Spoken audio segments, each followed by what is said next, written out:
Hello and welcome back to Down the Slope. I'm Ewan. I'm back on hosting duties. I've taken over from Specky. Specky, we're once again joined by Ryan. Was this third week in a row? Or is it 3 out of 4? 3 out of 4. I'm still trying to figure out what I've done to keep my place here. Aye, it's. I think you can stay as long as you want, my man. You can stay as long as you want. I think a fair comparison would be a certain Mykola Kukarevic. I think we were all hopeful, Ryan, but I don't think we expected you to be quite as good as you are, to be honest. I put the doubters to bed, eh? How we doing? How you doing, Ryan? Aye, all good, mate. How are you? Good. Busy weekend, but back and that's it.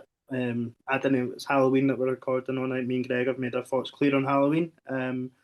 All eyes are towards Christmas at this point, to be honest with you. Harry, how you doing? You ken the rules, mate. Hibs win, Harry's happy. That's it. Happy Hibs, happy Harry. Excellent. Right, let's go straight into Saturday's game. Ryan, St Mirren, what were you expecting from them, and did we make a lot easier job of it overall than you expected before the game? I actually expected St Mirren to be better than what they were. I don't know why they're so far up the league if they play like that every week. Yeah. I didn't think they posed any threat, although I will say David Marshall made 2 very big saves. But other than that, they didn't have much of the ball. They didn't put any decent moves together. They never had any clear-cut chances. I didn't really think anything of them. They were just a bit meh. Yeah. So, yeah, I expected more from them, to be honest. Yeah. Harry, a game that maybe on paper could have been tricky. I think going into the game, we would have been fifth and St Mirren fourth, I think. Might be wrong. No, it was they were fourth, we were fifth. That's what I said. No, you said fifth and sixth. No, I said fifth and fourth, mate. Anyway. Aye. Did you think Hibs would be as convincing as we were before the game? I don't think I thought we were going to be as convincing as we were. Like me and Ryan, when we were chatting about it last week, I said that I think that we had a lot of things we could do to hurt St Mirren. I thought that if we, it was pretty much in our hands. If we came and played to our strengths and actually took chances when they came, we'd be more than capable. It was our game not to win. It feels it's kind of the case of a lot of games this season, even the St Johnstone game and the Dundee United game that we've lost recently. We were in pole position in all these games and we absolutely dominated all these games, but we finally came away with a victory. Yeah. Right, Ryan, team selection, any surprises in there for you? Obviously. No surprises. I was more than happy to see them going with the same shape that they used against St Johnstone. I just think that at the minute it gets the best out of certain personnel. And we absolutely killed them in the wide areas because of that. So I was fairly happy with the team selection. I must say, when Harry asked me last week what my 11 would be, I actually left Henderson out. But I'm glad that he played because he picked up very good positions on the half turn in the number 10. Obviously got his goal. And if his end product had been a wee bit better, he could have had a couple of goals to his name. Yeah. So I was very happy with the team selection. Harry Noah Kenner came back in into the starting 11 as well as Henderson, and again Hibs played better when he's in the team. Is it becoming too obvious to say that? I think the strength of the St Mirren team, the reason that they have managed to get themselves up the table is they're quite effective on the counter attack. I think that's the exact type of thing that Kenna does that nobody really appreciates. He's just that type of player that it's so difficult to transition on because he reads these movements so well. I definitely don't think it's a coincidence. I think he's still a young boy. Expecting that level of performance week in, week out isn't something we should be doing. He's going to have a few clangers along the way, but we just need to make sure we support him. And I think that taking him in and out the team, I think it's the correct thing to do. I always say that with young boys, bleed them in, don't just throw them in the deep end. I thought Kenna was fantastic. And one thing that really annoyed me, first half especially, Henderson got so much abuse from Hibs Twitter. He wasn't that bad.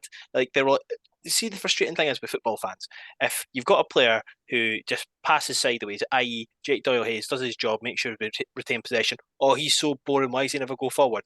You've got a player like Henderson who's trying to play the killer ball all the time and get Hibs into great positions. He's shit, he never completes a pass because he's trying to get us in behind and one-on-one with the keeper. Give the boy a chance. Ryan, it looked like it was a very good start to the game from Hibs, but it looked like an excellent start. Scored a really, really good goal. Unfortunately, Chibraya had just strayed offside. What was your views on that disallowed goal from right up the top of the East stand? Well, what a ball it was from Joe Newell, first of all, to get him in there, like right inside the fullback. It was beautiful. And for my money, he looked onside, but obviously that's to the naked eye. And Jabrai hits the first time ball across the box. Great move, by the way, great move. And we were all going ballistic up in the stand. But I was just saying to Harry there, they didn't put on the screens that it was being checked, so we just automatically. I know they check every goal, but we just thought it was onside, and that was it. And about 30 seconds had passed, and they gave the offside. So I was a wee bit confused as to why they didn't show on the screens that they were, checking it for an offside, as opposed to just the routine. Yeah, that's okay. It was a bit disappointing that it got ruled out because it was a superb move. Harry, would it have been goal of the season so far? Yeah, probably. And in terms of Boyle against Hearts probably tips it just because of how iconic it was. Maybe. What one? Sorry. Those two are big goals. Oh yeah, true. Yeah, that Campbell against Rangers takes cake there. Oh, that was a belter. Hibs were pretty much on top the rest of the first half, right? Let's be honest. Plenty of the ball. Ryan Poitras unlucky not to score just after the disallowed goal. Like Ryan said, St Mirren did have a few chances. Were you sort of consigned, Ryan, to going in 0-0 at the break? Aye, I think because the penalty came so late in the half, we were just expecting the referee to blow it up for half time. So it was a big bonus that we went in 1-0 up. It gives you that kind of psychological boost going in, that you are ahead in the game. Your team talk's going to be totally different at half time then when you're winning. You come out with a different mindset for the second half. So it gives you that kind of advantage for the second 45, I think. So we're delighted to get the penalty and go and 1-0 up. Harry, is there any debate around the penalty at all? Obviously, the ref doesn't give it initially, but for me, it's Stonewall, isn't it? Nah, it's as Stonewall as it comes. It's just clumsy from Tate. He just puts his arm in a position that isn't natural to his body, and he moves his arm towards the ball as it comes towards him. Like, I think a booking's harsh for it because it wasn't like intentional, but it's just natural instinct.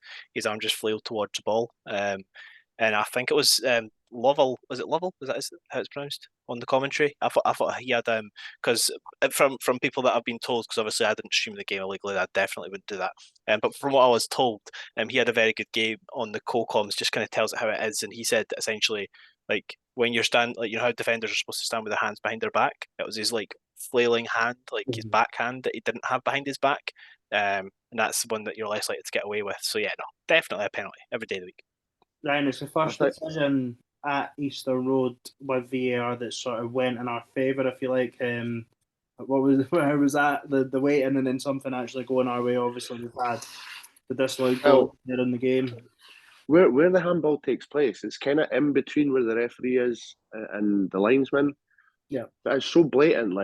They obviously seen it, but it becomes this thing with because they've got VAR. It's almost as if they're going to rely on it for the big decisions, which is a bit of a fear for me anyway. Because then you're just making the referee redundant to a point.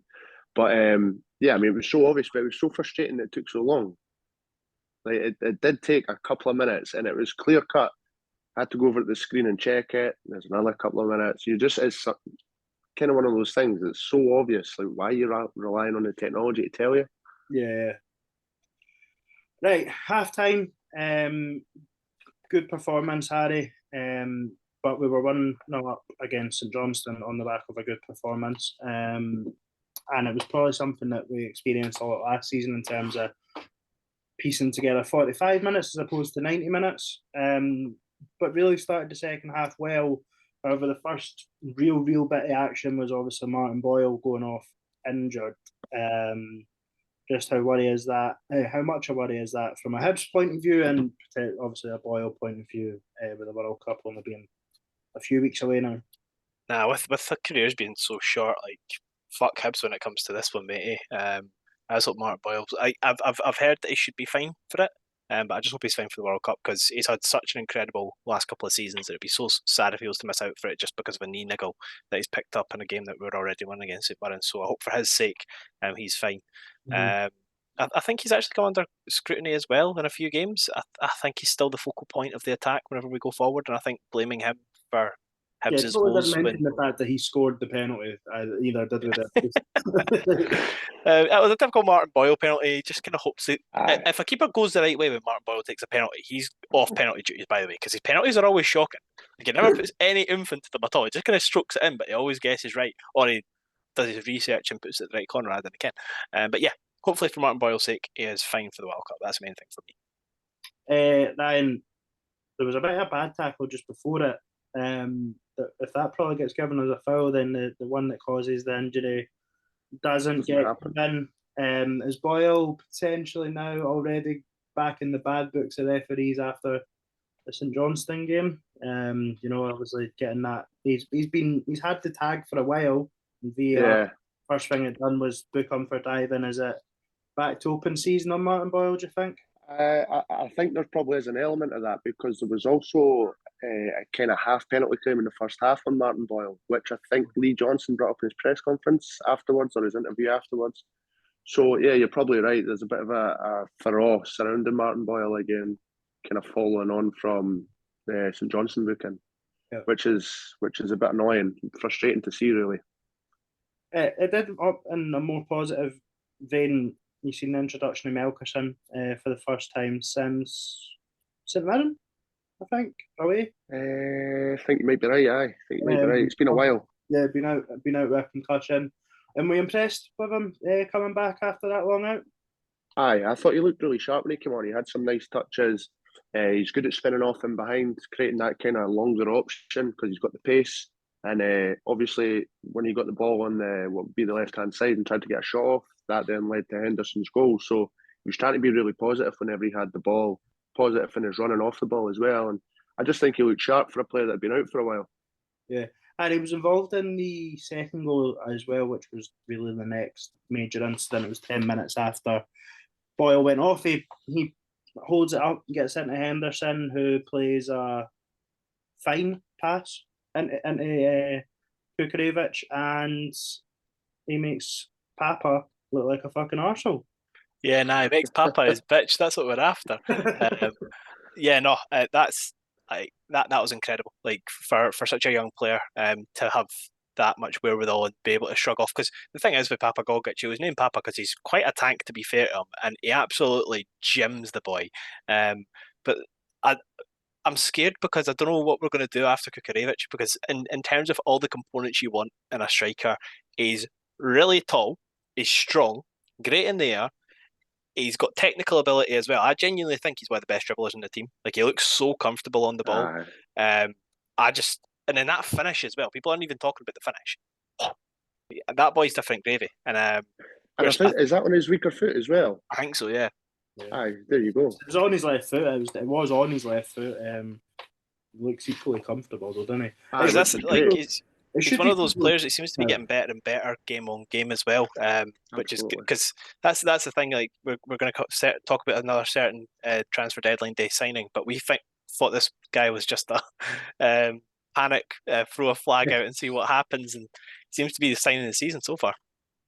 Yeah, I mean, you're looking at that should be 3 and 4 at least. You know, potentially with could have very easily been another one in the first half. I think he's had 3 goals disallowed now for other people being offside or other things. So ultimately, he's still getting in the position to put the ball in the back of the net. And we've had a few questions that we all get to later about how do we need to sign him permanently. And that Ryan Kukarevic in general, though, just how impressed have you been since he first came in? Because he got thrown into the team very quickly after deadline. Aye, I think he started the very next game. As soon as he came in, because he came in without a profile as such. Like, we hadn't really heard about him. We didn't know what kind of player he was going to be. But he totally took me by surprise. He's been much more than I thought he would ever be already, and he keeps getting better week on week. And I just hope that Hibs do what they can do to make it permanent. I think they will, because he's a big part of Lee Johnson's style of football. He plays with that focal point, and he's been that since the day he came in. I've been very, very impressed with him. He's probably been one of, if not our best player. Yeah. Harry, any further thoughts on that second goal? Nah, just class, mate. And then that's another thing as well. Like Henderson's ball through, as you said, fine ball, and that was good. Right, third goal, Ewan Henderson. He gets his goal that probably should have scored in the first half, right? Let's be honest, or at least hit the target. But he gets the goal that probably his performance deserved. Again, looked like he was blowing out his chuff by that point in the game, which is it's a big tendency that we see with him. But a goal and assist on his return to the 11, Ryan. He got a lot of criticism coming off the bench at Dundee United, and probably rightly so. It was poor that night, but I think Saturday could be a real kickstart in his season. Could be. I mean, if you look at the way he started the League Cup campaign, a lot of us were tipping him to go on and be quite an important player, myself included, for this season. So since then, he's kind of been feeding off scraps in terms of the minutes he's been receiving. He's probably not done himself many favours. It is hard to come onto a game, but I think Saturday could be a real kind of turning point for him. He showed what he can do when he gets himself in advanced positions, turning with the ball, picks up nice little pockets of space, and he does, as Harry was saying earlier, he does kind of have an eye for a pass, and just scoring the goal kind of is the cherry on top for him. Harry, our games against, again, no disrespect because they were above us ultimately in the table, but St Mirren at home, is that a game for you and Henderson? I think you said previously how we finished the season last year quite strongly against in the bottom six. I think he scored in Paisley, didn't he? And is it the games where maybe the intensity isn't as high that you're going to get the best out of him? I don't know, because I think the main thing he's struggled with this season so far is just his physicality, and I think that St Mirren are a relatively physical team.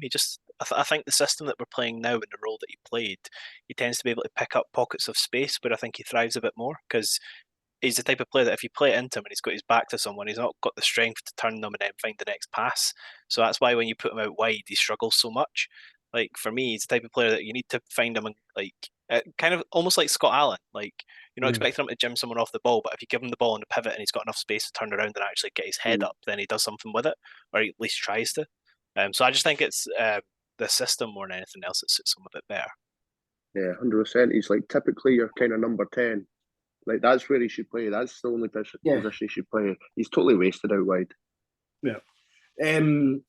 He ultimately came in for Kyle McGuinness or Josh Campbell, whichever way you want to look at it. But do you think he done enough on Saturday to keep his place in the team? We'll get more on to the lineup and stuff for Friday night, or would you expect one of Campbell or McGuinness to come back into the 11 up at Todger on Friday?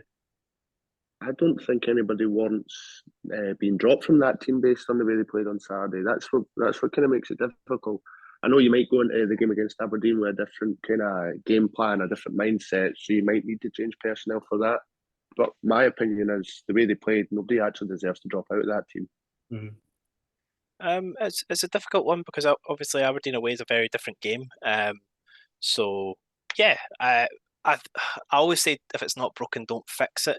But I just think Kyle McGuinness' ability alone, in my opinion, when he's fit, he should be played. Because that's the thing. I think against St Johnstone, he was the best player on the pitch. I thought he had a fantastic game before he made a bit of a stupid second, got himself a stupid second booking.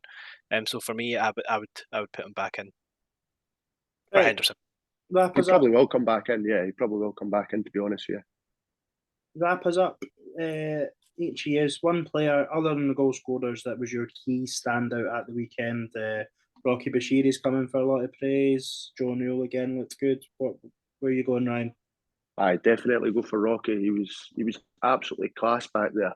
Whenever it looked like there was going to be a counter attack, he sniffed it out. He looked fairly comfortable on the ball, and he won every single aerial duel. From what I can remember, he was phenomenal in the air. He's really turned it around at Hibs, to be honest with you. 100%. For my money, I think Rocky Bashiri's been our best player this season because in terms of game for game, he has been now. Yeah, 100%.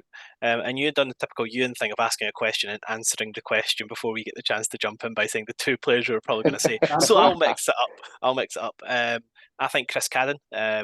I've obviously criticised him quite a lot this season, but I think he looks like a completely different player when he's in that more advanced role at wing back as opposed to right back. I think that he gets exposed a couple of times when he's in one-on-one situations, which happens a lot more often when you're a fullback. So I think when he's got the freedom of having like Ryan Porteous essentially dictate that side of the field, I think that he looks like such a better player. So for me, Monday Chrissy Cadden putting on a show once again, and then that's 2 games back to back. He's got an assist because for me, I call it assist if you win the penalty, and for me, he won that penalty by hitting the ball off Tate's hand. So Fair. Right. Aberdeen on Friday night, opposed to what we tweeted out earlier this afternoon. That's what you get when you tweet while you're working, kids.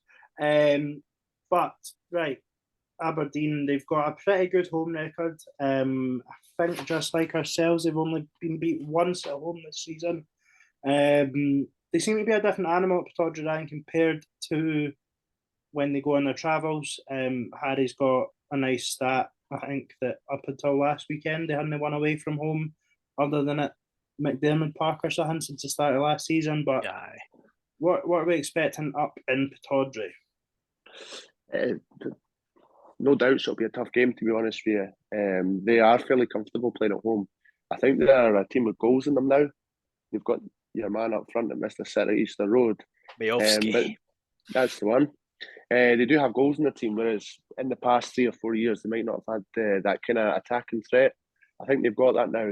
They're a well-organised team as well. I think they'll probably be quite hard to break down for us. So it might be a case of us playing a more counter-attacking game to get the best out of our players. So I don't know. It'll be a tough one. But I'm hopeful. Aberdeen are coming off a pretty big defeat. Ibrox also went ahead, and then I don't know if capitulate is the right word or not. Like, by all accounts, from listening to Jim Goodwin after the game, they went and sort of played quite open, which we tried at Celtic Park, and you've seen that these teams can rip you to shreds if you go that way. They'll be looking to bounce back. Do you think Hibs have got enough to go up there and win? Yeah, it's frustrating because I was thinking about it the other day. Obviously, we've kind of had this roller coaster season where we'll win multiple games in a row, then lose multiple games in a row. But for my money, I think there's maybe 3 games we've not deserved to win this season. I think we've performance wise, I don't think that we're actually looking bad in any games. I think efficiency, especially in terms of finishing, we can definitely be criticised for. But in terms of actually like shots on target and actually attacking and playing with intent, I think we're really good for. Aberdeen. Sorry, what games would they be where we? Celtic definitely deserve to lose. We got hammered. St Mirren away, I thought we looked pretty terrible. I don't think St Mirren looked good. They took a chance and then they just sat the whole game, but we could break them down. Apart from you and missing a sitter. And then what about Livingston away? Livy away is difficult, because we had that really good spell. It was a game of 2 halves, wasn't it? Yeah. But and realistically, I thought when you got Rangers game, I always find it difficult to say. Anyway. Performance level's been there generally in games. However, away from home, I think this team's still got to prove that they can go and they beat St Johnstone away from home and Ross County away from home. I think that's it. I think they've got to prove that they can go away from Easter Road and get the job done. St Mirren was a disappointment. Livingston was a disappointment.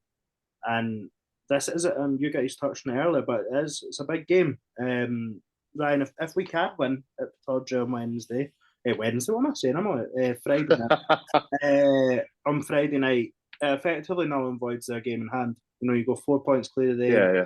You're sitting in third with the rest of the league still to play over the rest of the weekend. It would be a statement of intent, would you say? Definitely, and I think going into the weekend, you've got points on the board then, and I would say points on the board is always better than a game in hand because it's guaranteed. Kind of gives you that psychological boost as well, knowing that everybody else is playing catch up effectively. Yep. Harry, how do we go to Pittodrie and win? What does that starting 11 look like? I think, first of all, mentality-wise, I think Lee Johnson, he said we're going to kind of go to places and play without fear. I think that's something that's kind of tripped us up a few times at Pittodrie across the years. I know obviously we got the win with Deutsch scoring in the COVID season. But apart from that, we've not had too much in the way of luck up there of late. But I think that we Was do that look the last quite. time we won there? I think so. I don't think we've won the last couple of seasons, have we? We didn't win there last season. No, No. so Got beat there twice last season. Aye. So yeah, I think if we go and play at them, I think we've got a good chance because they struggle with teams that attack them relentlessly. We've seen. I think that as much as they've improved going forward, I think they've massively declined defensively. So for me, I'll answer the question you actually asked. I would go for Marshall in goals. I'd do a back three of Hanlon, Rocky in the middle, Poach on the right, wing backs Shabraya and Cadden. Then the midfield, which is probably the only area I'm going to change, would be McGuinness, Kenna, and Newell. And then I would stick Kukarevich. And if Boyle is out, see, I'll get two changes in. Controversial, just to annoy everybody on Twitter, put Harry McKirdy, I'll give him a start. yeah, so that's an interest. So if Boyle isn't fit, and I'm leaning, I don't expect him to play on Friday. I certainly wouldn't want the club to do anything that if he's not 100%, don't play him. And that's not even from I want him to go to the World Cup point of view. That's for me. You have only got what 2 weeks until November. So I know there's 3 games still to go before the World Cup, but it's a week. And then there's loads of time if he needs it to rehab. If he is too bad to go to the World Cup or whatever, then we're no back till the end of December. Do not play any player at this point if they're not 100% for me, because you've got a break there where they can rehab. Don't risk longer term injury. I think that would be really stupid. Specifically up there, Ryan, first of all, do you want to see 3-5-2 remain? And if so, if Boyle's out, who comes in to play up top? Who plays off the strikers? Yeah, I would definitely stick with 3-5-2. I think it's shown in the last couple of games, despite being beat by St Johnstone, that certain individuals really thrive in that formation, particularly the back three. Great balance there between the left-footed centre-half, Rocky, and Porteous playing on the right. Yeah. And I think Cadden, we've really seen the best out of Cadden in the last kind of game and a half, 2 games. And then it gives us a number 10 as opposed to playing one of your midfielders out wide. So we definitely stick with it. As for who comes in to play up front, I think Melkerson probably didn't do his chances any harm with his cameo on Saturday.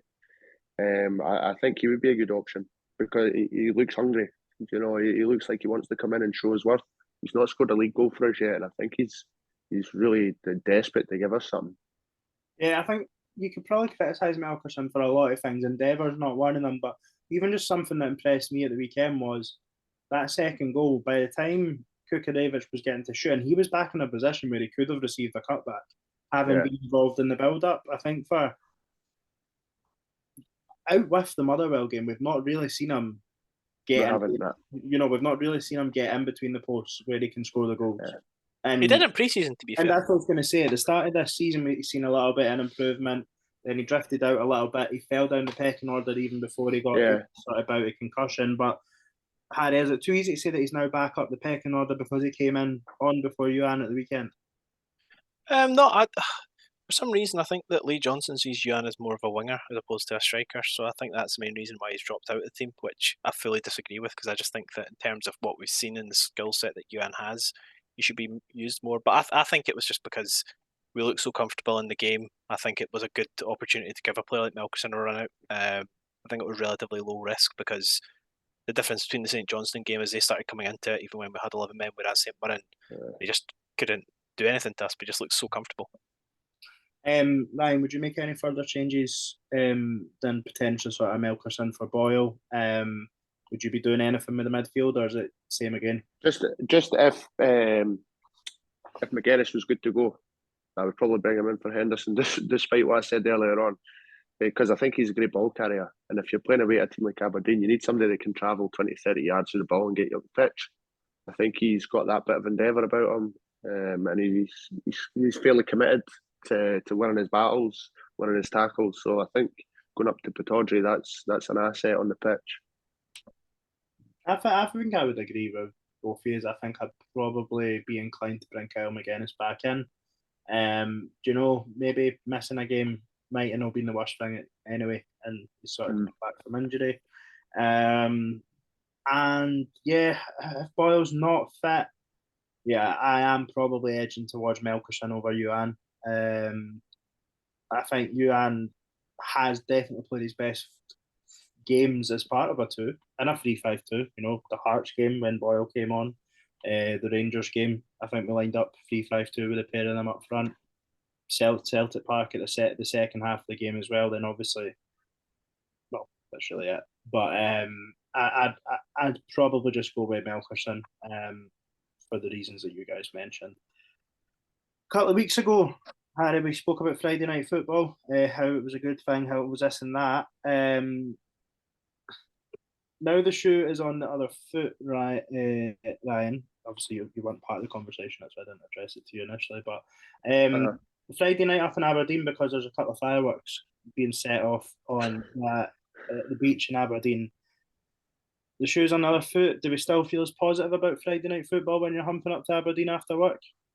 Probably not, to be honest. They couldn't have picked two teams that were further away from each other in the league, I don't think.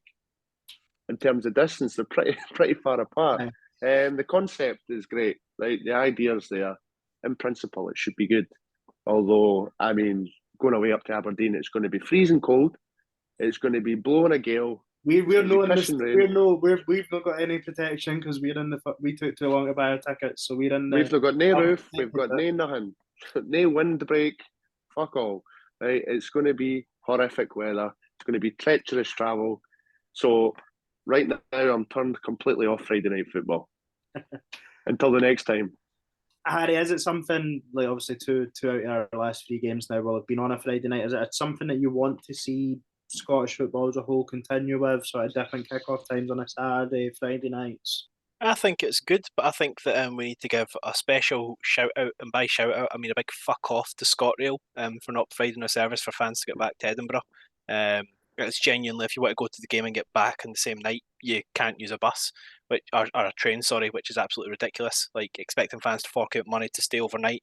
To be honest, ScotRail have just branded themselves as absolute Tories, and they need to grow up. So yeah, ScotRail, if you're listening, fuck you. But yeah, no, for me in terms of the creativity and stuff, I'm all for it. As much as I didn't enjoy the result, I thoroughly enjoyed the event of the St Johnstone game, so I think it's something that we should definitely look to be doing more in the future. Right. I want score predictions and I want goal scorers, Ryan. 2-1 Hibs, Kukarevic and McGuinness. Specky? I can't be bothered giving all the goal scorers, but it's going to be 4-2 to the Cabbage. And you know who's going to get a goal from for some reason he's going to be over there. He's going to be on the left edge of the box, and Chris Cadden is going to curl one in the top corner at one point. Wow. Specific. Collector's item. Indeed. Off to the back post, just I want the goal scorers. Oh, fuck. Right, that's what you get for picking outrageous fucking score. Right, well, David Marshall's getting 3, and then Chabraya scoring 2 own goals for Aberdeen's goals. So Aberdeen aren't scoring. 3-1 Hibs. Kukarevic. Rocky Bashiri. Yes. Joe Fair enough, mate. And Aberdeen goal scorer will be Duke. Was it Duke? I thought it was Duck. Duck. Duck. I don't fucking know, mate. I don't. Duck Duke. To be honest with you, I don't. To be honest with you, I don't really give a fuck. Right, Harry, it is the time for your favourite part of the show. I believe there is a couple of stupid questions in here for you and all. Lovely. It is listener questions. Right. Where do you want to start? Do you want to start with Mr. McKirdy? Questions in that region? Go for it. Right. Let's have a look. What have we got here? So this is from Callum T with a lot of numbers. What's your guys' thoughts on McKirdy's Instagram comments? Personally, I think they're disgraceful and he should be punished for them, but people saying he should move on are overreacting. So Callum thinks he should be punished, but not like rip up the contract and sold in January sort of stuff. Harry, where do you land on it? Right. Harry McKirdy is a young professional and he's finally come to a big club, and it's a massive step up. He's a bit bitter at the fact he's not getting game time, which is understandable to an extent, but he's acting like a teenage boy whose girlfriend's broke up with him and he's trying to make her jealous on Instagram. We're a football club, mate. Grow up, do your talking on the pitch. Yeah, like for me, I don't think he needs any form of punishment. I think a slap on the wrist and be like, or like a cuff around the ear and be like, Harry, just grow up. That's it's just showing his immaturity. So yeah, for me, it's not a issue that I think people should be ranting and raving in the streets about. I just think that it's just a daft laddie being a daft laddie. We knew what we were getting when we signed McKirdy, and I think he's living up to it. Yeah. Ryan, John McIntosh also touched on Harry McKirdy. Are people overreacting to it? I don't know if people are overreacting. I suppose everybody's kind of got the different viewpoint on it and a different opinion, and people will obviously take it in different ways. So maybe there is the odd person overreacting to it, to be honest. I think Harry's pretty much got it spot on as to what the outcome should be. So if anybody's saying any harsher than that, then maybe, yeah, they are overreacting. What are we, like, seeing people talk punishment? What is a punishment for posting shite on social media? You can't be fining the boy for that. He's done a stupid comment and then he's got abuse for it. That's a lesson learned for him not to be daft, in my opinion. Right. First question of the day that we got in this morning was from Leon. We've sort of touched on it already, but would you make any changes Saturday starting 11 for the Aberdeen game? I personally wouldn't. Take it we'd all be happy if we seen the same 11, albeit we've mentioned a couple of changes. Wouldn't really have any issues with the same team. Wouldn't be disappointed. Yeah, I wouldn't have any issues. No issues. Are we again starting to see a little bit of the strength of the squad that we're talking about? You know, would it be harsh to drop this player as opposed to who comes in, if that makes sense? The squad's definitely better than last year, 100%. Yeah, I agree with you tenfold. I think also after World Cup, you've got Kevin Nisbet coming back in as well, which adds somebody else into the argument. Yep. Right, Lewis Connor, what did you make of Henderson's overall performance? For me, thought he should have done better with the chance he had, but took his goal well in the end. Again, we've sort of already touched on that. Do either of you want to go in any further on Ewan Henderson's overall performance? If Ewan Henderson could finish on a consistent basis, he would hit 20 league goals plus a season, easy. He gets himself in so many good positions and he just doesn't seem to have the composure in front of goals to actually bury it. But shut me up with that goal, didn't he? Indeed. Yeah, he has to work the keeper with the first one, that's all. He just has to work the keeper. Again, similar line of questioning from Jeff Ashton. Does McGuinness go straight back in on Friday? If so, who drops out? He would personally put him in for his physicality, allied to his undoubted talent, crossing over from what both of you have said there earlier on. Tough on Hendo though.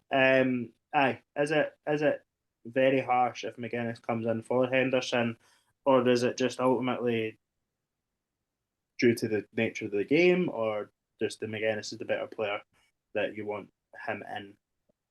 Could say it's a bit of all three of the things you mentioned there. McGuinness is the better player.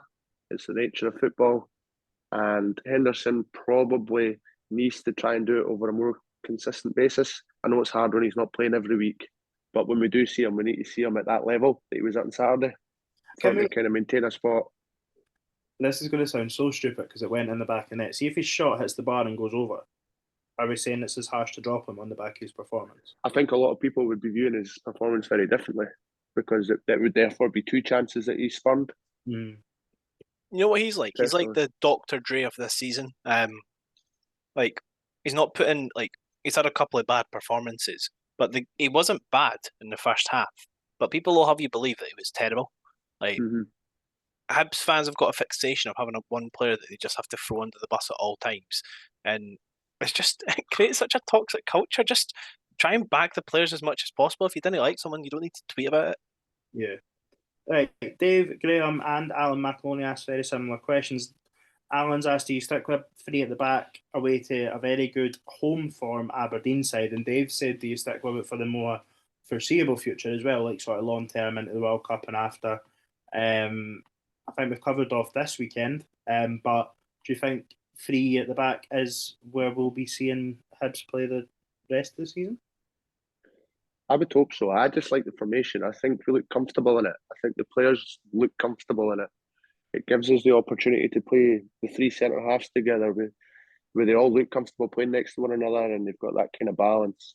I've said it earlier on, it gives us the opportunity to play a number 10, a proper number 10, which when we have McGuinness, he's really good at. Cadden fries at right wing back. Kukarevich is really good at playing with somebody else up front. I just think it gives us good option right through the team, to be honest with you. It feels like over the last, Harry, I don't know, 8 years, since maybe 2014, that all Hibs' good work comes in the 3-5-2 formation. And every now and again, we try to veer away from it. And then we default back to it. And we're talking multiple managers here. Lee We're Johnson. talking what you got happening when we won the cup and everything. Like, I'm saying, it's one of those things I like. The main thing I like about it is just different. Like 90% of world football these days plays a variation of 4-3-3. So it's nice to actually see a team veer away from that. And as Ryan touched on there, we've not got players that suit like four at the back formations because Cadden, who's our best right wing back's our best right back, and I don't think he's very good at right back. And then we currently don't have a fit left winger. So yeah, for me, it's a no-brainer at the moment. I was adamant against it a couple of weeks ago, but as time's progressed, I've been proven very, very wrong. So for me, you have to stick with 3-5-2. I'm just hoping that Will Fish, if he gets called upon, is good. He's looked good in flashes. He's not had anything to do when he's came on. But just on Will Fish, he came on Saturday. For me, the game was finished.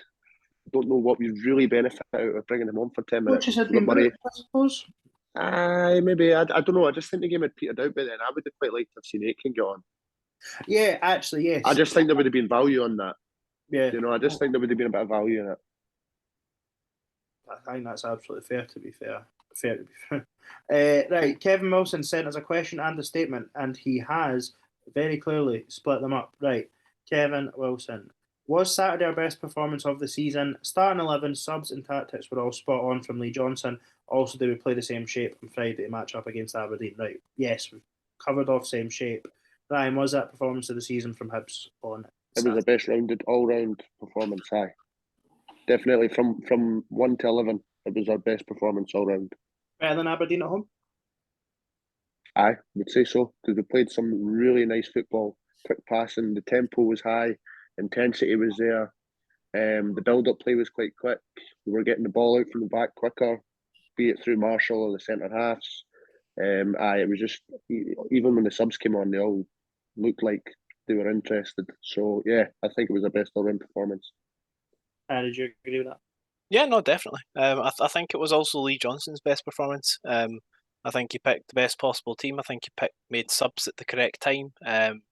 And I just think the team looked really comfortable. I think he got it spot on. So 10 out of 10 for performance from Johnson, and 10 out of 10 from performance for the players. Right, Kevin's statement fully backs up what I said earlier. Thanks, Kevin. You get the privilege of being in the same camp as me. Poor Kevin. Kenna really showed his work to the team on Saturday. His defensive work allows Newell to ball out, plus he's looking a lot more comfortable on the ball. I think football's a simple game. It's a lot of it's about partnerships, and Noah Kenna seems to work very well alongside Joe Newell. Joe Newell's best games this season have been when Noah Kenna's been on the pitch, and ultimately I would say Hibs' best games this season have been when Joe Newell's played at his best. I think I don't think it's an overreaction or putting too much value on Kenna and Newell in the middle of the park to say that when they play together, Hibs play well. I agree with that. You're spot on. I think Kenna's great at breaking up counter attacks or getting himself involved in kind of scrappy bits of play. He's very good at getting involved in stuff like that, around about the edge of the box and in dangerous positions. Very good at that. Right, Harry, there's one in here for you. Right, but first up, it's Jack Kelly, your favourite. Is Rocky Bashiri better or worse than Prime Maldini? Obviously, better. Much better. Substantially better. What's your favourite flavour of crisps? And before Harry says tomato ketchup, in brackets, Hibs win, so Harry slander is back. Not saying it yet, but loving the pod this season, boys. Well, thank you very much, Jack. Thank you for that. But favourite flavour of crisps, Harry, you first. I'm not going to pick it as my answer, but I will say I did one time have a very good. It was Barcelona crisps. They were tomato ketchup flavoured. I don't know if you've ever been to Camp Nou. Well, now the Spotify Camp Nou. But there's vending machines there, and you can get like it's Barcelona designed crisps, and they taste like tomato ketchup, and they're actually banging. I don't know. Smoky bacon jumped to mind. I've not had smoky bacon in ages, but now I've got a craving for it. So thanks, Jack. I'm now craving smoky bacon. I don't know if that's my favourite. I think I'm pretty confident Liam's going to hear me say that and slag me off in the group chat and call me Specky. Smoky bacon flavoured crisps are comfortably my favourite. Comfortably. Smoky bacon golden wonders. I'll give you a brand and a flavour. Salt and vinegar McCoys. Good counter. I think the peak of salt and vinegar is Pringles. Oh, they're decent, but you need about 6 or 7 to get a good crunch on it, man. The swears by salt and vinegar discos. That's what she swears by, salt and vinegar discos. They're decent. They're crunchy, like. That's what I like. Salt and vinegar is absolutely fuck all for me, like absolutely not. I'll give it a cheese and onion, a bit classic to be honest. I think cheese and onion is good. Can fuck off and all. He's not happy with the crisp flavours on choice. Is he grumpy girls when it comes to crisps? Right, next up, Jem. What players do you think will be sent out on loan or should be sold in January? And how many signings do you think we'll make in the winter window / in brackets? How many do we need to make? Anyone in that squad currently, Harry, that's screaming at you that might not be here either permanently or not permanently come 1st of Feb? The only one I don't know if he's out injured, but Jake Doyle Hayes for me. I think he's got surgery on his ankle. Oh, has he? Okay. Yeah. Because I really like Doyle Hayes, and I think he's too good to not play. But if he's out injured, then that makes sense. For being honest, he's not getting a new deal, is he, in the summer? Fair. Right now, I don't think he's not really featured at all under Johnson, has he? Mm-hmm. The only genuinely the only player at the moment I can think to get off the books would be maybe McKirdy, just because in the current team, I think we need to make about 3 signings before he'd be worth it. I don't think we've got enough depth in the squad to make a winger system work, and I don't think he's good enough defensively to be a wing back. So maybe just to free up wages, I'd get McKirdy off the bill, and then which sounds really bad. There's probably going to be some grumpy people at that. Can I just jump? I know for a fact we've got a question about this. I've just not got favorited or whatever here in my list, but it was, does Aidan McKinney exist? Because he's not even getting mentioned about in injuries at this point. Yeah. But do you not think that's just because it's long term? I don't know. I think communication when it comes to players like that is quite good because it kind of gives the fan base a time frame, as to when we could expect them back, and when it was McGuinness or Kyle Nesbitt, we've always kind of been given updates. He's doing really well. We'll be back before we expect, etc. Whereas with McGeady, it's just kind of went quiet. So sorry to interrupt you, Harry. I was scrolling to find the question. I couldn't. But back to the January window. Ryan or Harry, if you've got any more, is there anyone in the team you'd expect to go out on loan or move on permanently? Nah, I can't think of anybody that screams that they need to be going anywhere, to be honest. I think the number that we've got in our squad just now is fairly good, fairly competitive as well. I'm happy enough with the squad, staying as it is without losing anybody. If you had to pick one position to strengthen, where would you be looking at? I'd like to bring in a centre-half that actually belongs to us, because we've got the 3 that we're playing. Out with that, we've got Wilfish, not ours. So if we were to develop somebody else's centre-half for them then to go back to the parent club, I don't really see any value in that for Hibs long term. So I'd like to bring in a centre-half of some stature, given that we could potentially lose Porteous as well come the summer. Harry, one position? I just obviously I've been wanting a centre back for about 5 years now. But I'm going to surprise you. A striker, and his name's Kukarevich. I want us to spend the bloody house on bringing that man in permanently. Aye. I don't think there's a recall, or at least it wasn't published, was there? I think he's here all year. Which I think they'll do everything they can to sign him, to be honest with you. Because he's become a kind of fan favourite as well. Yeah, get Hibs in the City group, by the way. That wouldn't be a bad bit of business. I found the question about McKirdy, so David Hardy, thank you very much. Pretty much got it spot on. Whatever's happened to Eddie McKirdy, his name always seems to be missing when Lee Johnson gives his weekly injury update. Right, Jaden, do you think we have enough to secure Mykola this summer on a permanent, and would you be happy if we did? Now, I want to say, first of all, it was MYKO, so I'm sorry if I've said Miko, but we're not letting that be a name because Mikos are for wee diving pricks. Yeah, Mykola, bastard.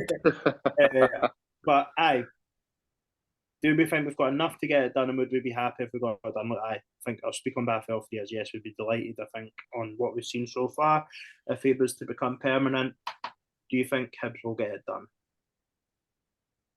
I would like to think they would get it done, given that they brought in Boyle, given that they pushed the McKirdy deal over the line, give or take a few others. I think that they would have enough to get it over the line.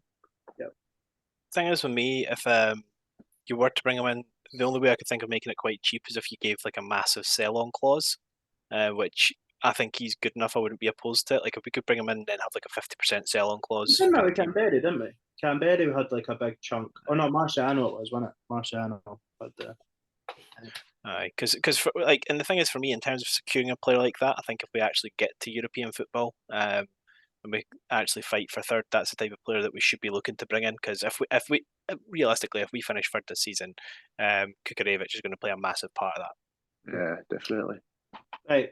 I'm going to say sorry to people if your questions aren't asked in the next couple, because I feel like we've asked a lot, so I'm just going to do a couple more, and then that will be us.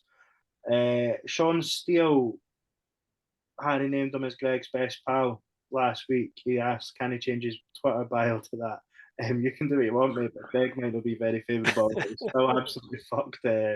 He's very Get well soon, Greg, my man. Right, actual questions. He's sent us two, and we've got another one. So, Big Mick seems to be doing the business. Does Nisbet get straight back into the team when fit? I feel like we've had this question in about 6 or 7 different forms as the season progressed. And for the first time, you're probably saying Nisbet, doesn't he get straight back in? However, if you're playing a 2, he's probably still in there, maybe. I don't know. Like, I think there's... Oh, this is controversial. I think that Kevin works better up front with Kukarevich than Boyle does, so I would start him over Boyle. But then you'd have to find a way to get Boyle back in the team because he's too good not to be in the team. Boyle right wing back, Cadden right centre half. There you go. Don't need a centre half in January. I'd rather see Cadden centre mid than centre half. What about you, Ryan? Do you think Kevin Nisbet gets straight back into this team? So he's not going to come straight back in, but does he make that place his own? It's actually quite a good argument to have, to be honest with you. It's a tough one because given form, Kukarevich has been brilliant, but he would probably play quite well with him, Nisbet and Kukarevich. But then where'd you play Boyle? It's a total conundrum. I don't know. It's a hard one. I'm just gonna echo what Harry says. Put Martin Boyle right wing back. Right. Sean also asked, this is quite a good one, especially for you two that are very well travelled across Scotland. Favourite away stadium in the country? Lynx Park, Montrose. Capello, Green at Morton. No roof in the away stand. If it's a sunny day, yes. If it's not a sunny day, Ryan, that is a shite call. It's only skin deep, mate. I think my favourite away stadium, so it says favourite away stadium. So as opposed to stadium compared to away day, my favourite stadium was Partick Thistle because I swear I got back to Livingston quicker than I got back than I get back to Edinburgh. It's quite close to the motorway. Favourite away day? Oh, I don't know. I think Pittodrie's up there if you do it right, not on a Friday night in the car, innit? Pittodrie's horrible. Tawdry's horrible. Oh, no, as, We could do it though on a Saturday up the train with the beers, obviously. true. That time with the Conrad Logan song on the train was an absolute belter. Dingwall as well, always a special one in my heart. I love Dingwall. Another one you've got to do right though. I done it in the car the last time, man. It nearly killed me. It's like 6 hours pure driving, eh? Yeah, So no, I think it's quite an underrated wee stadium. I actually think St Mirren Stadium's alright. I don't mind. It's decent. It's I clean and think tidy. so. You get parked easy enough. I think it's alright. Decent ground. It's probably about the exact size for them. There's enough for a really good away travelling if you're. I don't mind. I don't mind it at all. Right. Elgin is also solid as well. Shout out to them. Did you go up there for the League Cup game? I did indeed. Jeez, that's fair play to you, my man. Right, who's the most exciting player at Easter Road just now in terms of every time they get the ball, you expect something to happen? And who's the most exciting player you've ever seen at Easter Road? I would still say Boyle. When Boyle gets on the ball, I still think I'm still like, right, go. You know what I mean? Like, go. That being said, due to the way that my fucking plans have unravelled this season, I think I've seen Kukarevich in the flesh once. So I'm looking forward to Friday night. But I would still Boyle the edge in terms of that. Right, go on then. Sort of I think it's just the speed in it. The speed definitely gets you off your seat. However, Kukarevich is definitely on the way. Harry, cast and vote between the two? I'm afraid to say it's definitely Martin Boyle. I think, as you say, it's just that breakneck speed, and even in that Hearts game, like he shows that he can just turn it on out of nowhere and just kind of boom, Martin Boyle. I think I'm just excited because I know what Martin Boyle can do, but we're still learning about Kukarevich, so it excites me that he's doing stuff that I've not seen from him. Right. You know? And also in terms of most exciting player, Effie Ambrose. I used to love that man on the ball. Honestly, I absolutely adored him. Ryan, most exciting player at Easter Road? Simon Murray. I'm only joking. I love Derek Riordan. He was my all-time favourite. Like, just banging them in from 30 yards, man, against the Jambles. My most exciting player. I think John McGinn has to be. Obviously, Greg and Liam have a couple of years on us, so they would have been able to go a slight little bit further back. But I think when John McGinn was at the peak of his power, because he could just drag. Ryan said it earlier, but Kyle McGuinness, a good ball carrier. John McGinn would take you for attack to defence on his own. Just the speed that he could run with the ball for a centre midfielder, and just the ability that he had that season that we came back up into the Premiership, especially in that period of January through the end of that season, when him, McGeoch and Allen were playing in the middle of the park. What a midfield three, by the way. Oh, yeah, I know. Right, last question of the night. You know what it is. You know who it's from. What are you having for your dinner? Lasagna and garlic bread for me, boys. Nice. Solid. Any chips for that? No chips. Extra grated cheese. Oh, okay. Now we're talking. Yeah, what you baby. I've got homemade chicken tikka curry ready. I just finished cooking it before we came on here, and I'll be interested to see how much is left. Lauren came in for work saying she was fucking starving, and she went, "Have you cooked enough for both of us?" And she was like, "Have you cooked enough for both of us?" I was like, "There's fucking 3 chicken breasts in there, so what about yourself, Harry? Apparently, I'm having smoked bassa with mixed greens and chive butter sauce. So a bit of fish tonight for Harry. I've told you this before. Michelin star. You are, yeah, that's the one, baby. Michelin star. But John, you ask us every week, what are you having for your dinner, John? That's what we want to know. That's it. Right. Tell us. We'll be back next week. I reckon Ryan will be with us again. Why the fuck not? Yeah. Hopefully Liam and Greg are back with us as well, and we'll just have a big fucking shit show, a 5-man podcast. But we'll be back next week. Here's hoping it's good vibes after a resounding win up at Tawdry on Friday night, not Saturday night, Friday night. Thank you for your questions. Thank you for listening. Harry, Ryan, thank you very much for joining me. Catch you later. Thanks, my man. I'm on the carriage. Bye. Cheers.